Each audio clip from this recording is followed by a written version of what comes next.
Paimon is one of the most exalted kings of hell, ranking among the highest in the Goetic hierarchy. He commands a staggering 200 legions of spirits, though he is said to govern only a portion of them directly.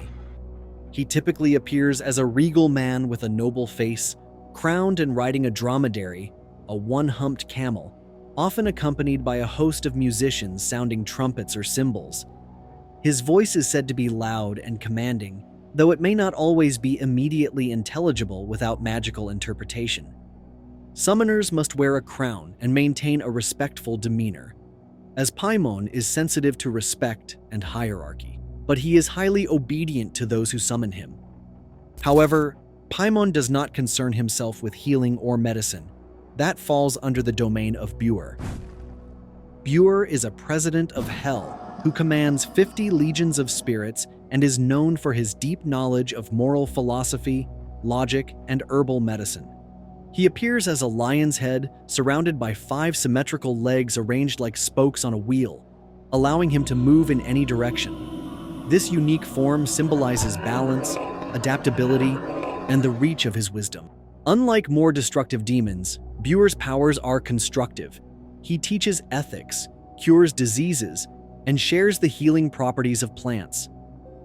He is often sought by scholars and healers for guidance in both the physical and intellectual realms. Buer is typically summoned through rituals that emphasize purity, using herbal incense and circles marked with botanical or alchemical symbols.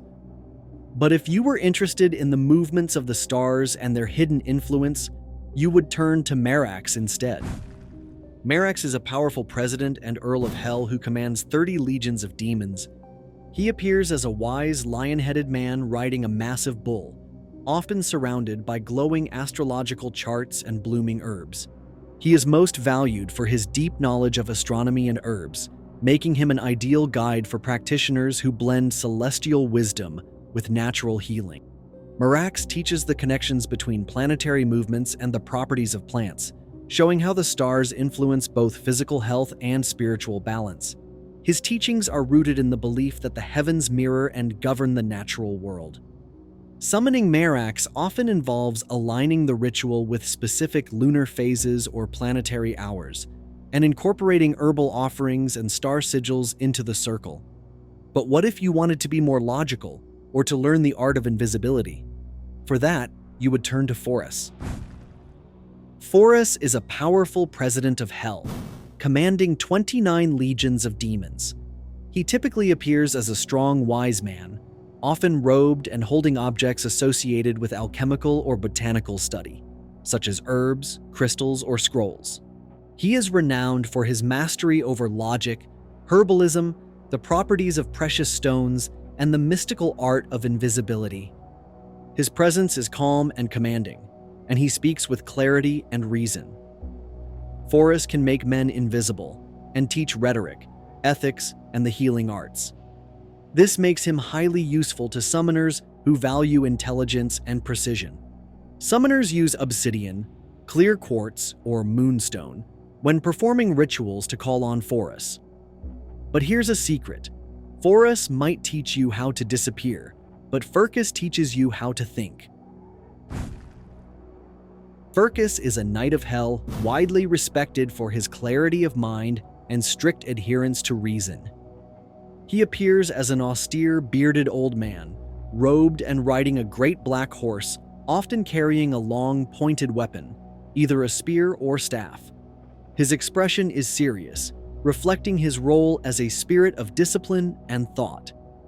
Furcas commands 20 legions of demons and is sought after by those who value logic over mysticism and knowledge over illusion.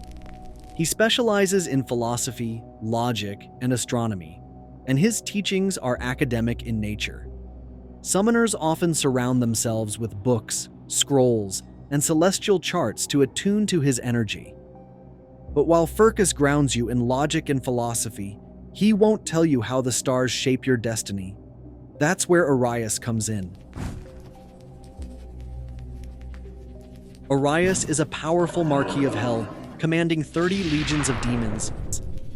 He is renowned for his deep knowledge of astrology, planetary influence, and the manipulation of personal dignity and status.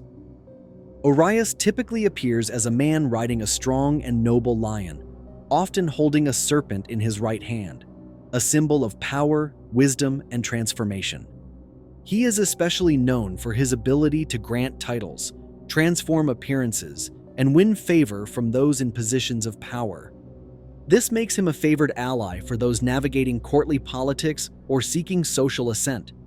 Summoning him requires precision and respect, as his gifts are potent, but only to those who understand the weight of the stars.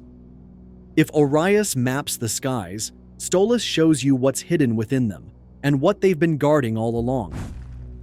Stolas is a high-ranking prince of hell, commanding 26 legions of spirits. He is widely known as a teacher of astronomy, herbal knowledge, and the properties of precious stones. Unlike more destructive or deceptive demons, Stolas is primarily an instructor. His role is to enlighten rather than corrupt. Stolas is often described as appearing first as a great owl, a symbol of wisdom and mystery, with glowing eyes and an imposing presence. When compelled, he can take on a humanoid form, but even then retains an otherworldly air. The owl imagery ties directly to his domain over hidden knowledge and nocturnal insight, suggesting that what he teaches is not always easily understood without deep focus or discipline. Stolas is typically summoned by those who seek to bridge the gap between the earthly and the cosmic. Rituals involving Stolas often include astrological timing, symbolic stone arrangements, and herbal elements. He is considered one of the more benevolent and scholarly Goetic spirits.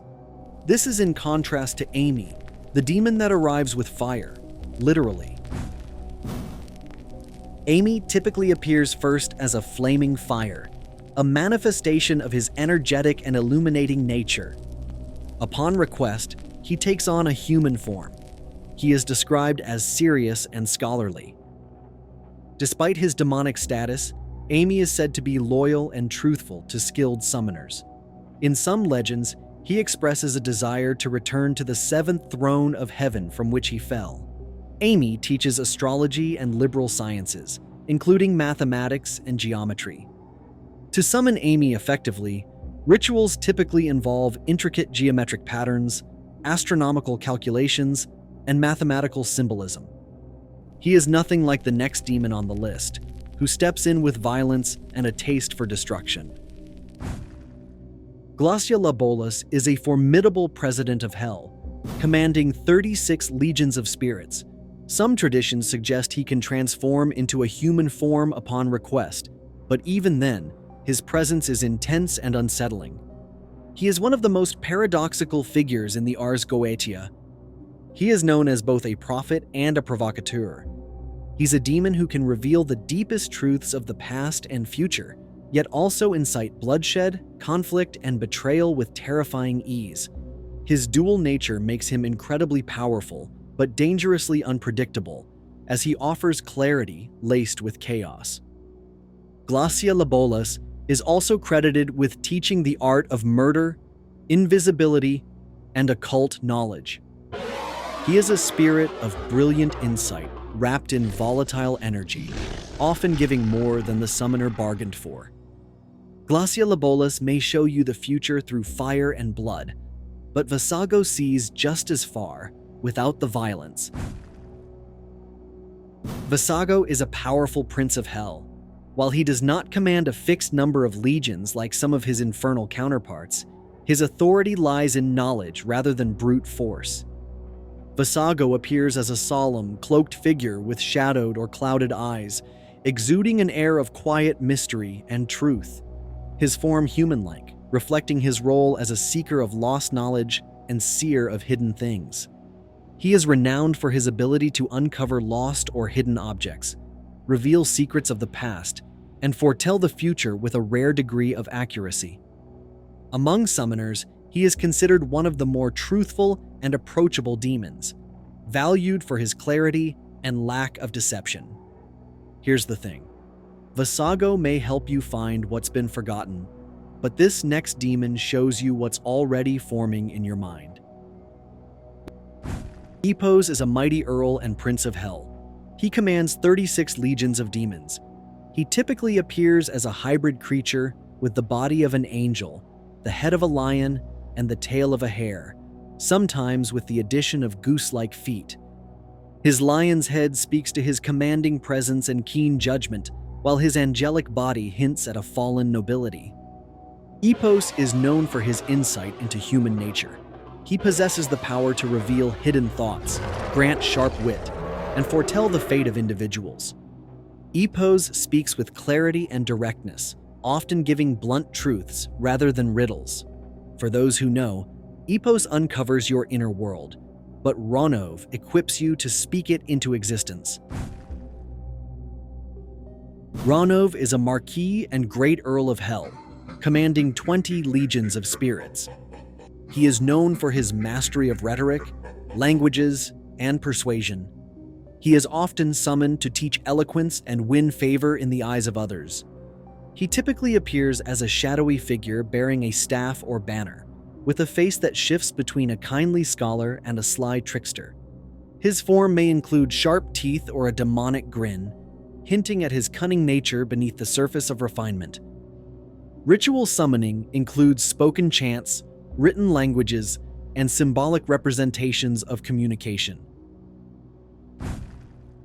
If Ronove masters language, Andrealphus masters structure, the kind hidden in the sky and etched into the world.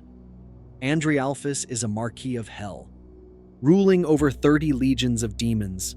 He often appears as a large peacock or a man with bird-like traits. His feathers shimmer with vibrant colors. His voice is loud, sharp, and bird-like, almost jarring. Andrealphus moves with sudden, graceful motion, like a creature always on the edge of flight. His presence feels both brilliant and unsettling. He is a master of astronomy, geometry, and all forms of measurement. He teaches these sciences with great precision. He also has the power to transform men into birds. This act symbolizes freedom, flight, and the release of earthly limitations. Summoners call on him for clarity in complex studies and to awaken higher forms of perception. And there you have it, the demons of hidden knowledge and great but terrible wisdom. They are powerful yet perilous, capable of both enlightening and corrupting those who dare seek their secrets. If you enjoyed this video, please like it and subscribe to our channel for more videos like this. Thanks for watching.